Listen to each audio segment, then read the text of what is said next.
Boa noite, então, né? Eu sou o Henrique.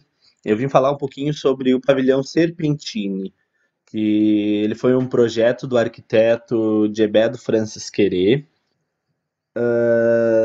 localizado em Londres, né? Com uma área total construída de 330 metros quadrados.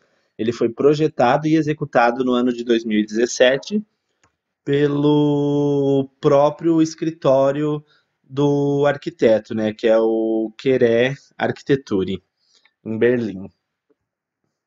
Então, falando um pouquinho sobre o arquiteto, né? Gebedo Francis Queré é um arquiteto africano que trabalha em Berlim, Alemanha, e ele nasceu em Gando, uma aldeia com mais ou menos 3.000 habitantes. Então, falando um pouquinho sobre o pavilhão, né? O pavilhão ele compreende uma cobertura expansiva apoiada sobre uma estrutura de aço, imitando a copa de uma árvore, no Parque Jardim Kingston.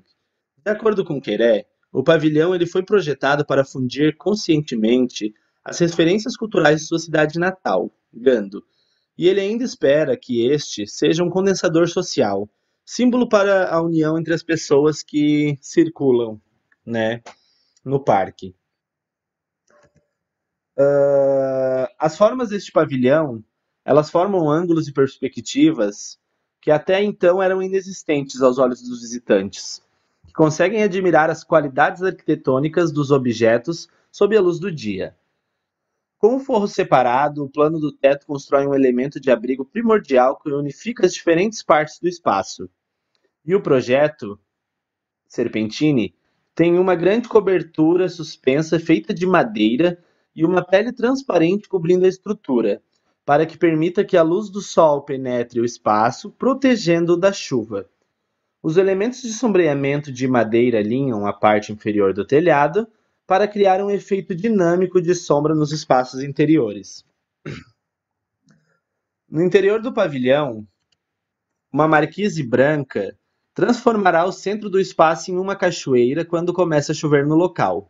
Além da beleza que este traz aos visitantes, a água será coletada e usada para regar o parque através de um sistema que canaliza a água.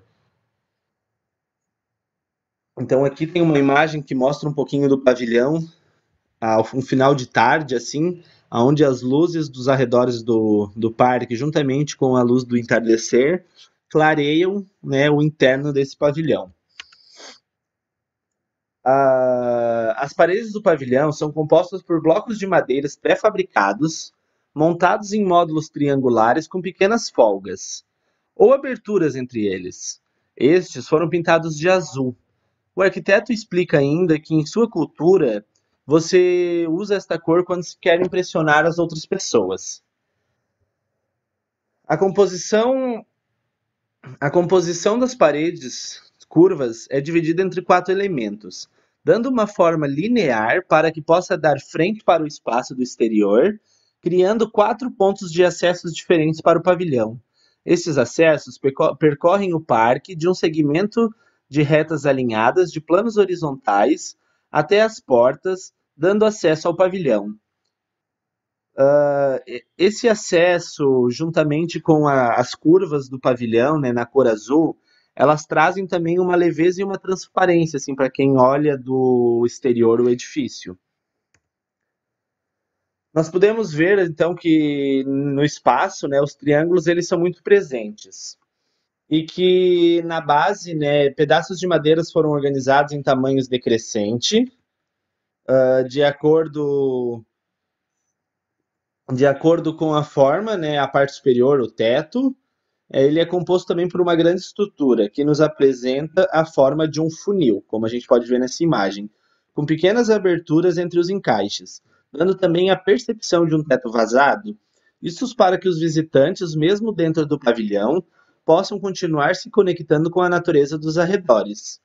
Na parte interna, vimos que as colunas de aços escondidas sustentam a cobertura sobre a base e estas colunas verticais, elas possuem um formato cilíndrico e são formadas por quatro colunas de tamanhos reduzidos, dando a impressão de um cilindro por coluna. E estes cantos arredondados do pavilhão, eles expressam a continuidade da superfície e também a capacidade do volume, dando suavidade à forma.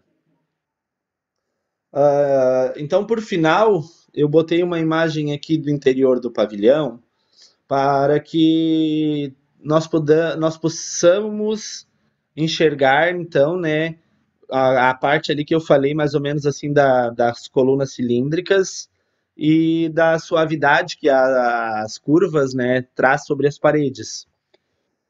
E também botei a imagem de uma maquete que seria feita desse pavilhão, né, para que a gente possa analisar que esse arquiteto ele trabalhou em cima de uma construção contemporânea, aonde o mesmo ele busca a integração do pavilhão com o meio onde foi inserido, dando uma ideia sustentável ao pavilhão. Ainda temos fortes características na planagem do pavilhão, na linha do solo, e também na formação de pequenas peças aliadas à estrutura do plano superior, trazendo para o interno do pavilhões as sensações do seu redor, que são para então para que as pessoas que transitam no pavilhão, né, assim que saem, que adentram o pavilhão, né, que saem do exterior dele, mesmo dentro do pavilhão, possam então estar ainda com a sensação e dando assim aquela continuidade de prazer e de calma, né, que é um parque traz para essas pessoas, né, que ele é um parque bem florido, um parque com bastante árvores. Eu também, então, para encerrar, queria falar que eu estudei bastante sobre esse pavilhão e eu não consegui achar imagens, né, das plantas, da planta baixa, dos cortes, eu não consegui. Eu procurei em vários sites, procurei no Instagram do próprio Queré, fui também no site do escritório, né, de arquitetura e eu não, infelizmente, eu não consegui achar. Mas por final, eu queria deixar uma frase do Francis Queré que de tudo que eu estudei nesse para esse pavilhão, assim, mais me identificou, né? De toda a ampla pesquisa que eu fiz, ele resume tudo em uma frase só, que é no centro do pavilhão há uma grande abertura na copa, criando uma conexão imediata com a natureza. Em tempos de que a chuva, a cobertura se torna um funil que canaliza a água para o coração da estrutura, e assim essa coleta da água pluvial atua simbolicamente, destacando a água como um recurso fundamental para a sobrevivência e a prosperidade humana. Então eu acho que com essa frase ele traz todo o sentido do formato do pavilhão e o sentido de por que este pavilhão está instalado naquele parque. Então, por final, está aqui os dados finais e as referências, né? O acadêmico Henrique Monteiro, na disciplina de Ateliê 1, com a professora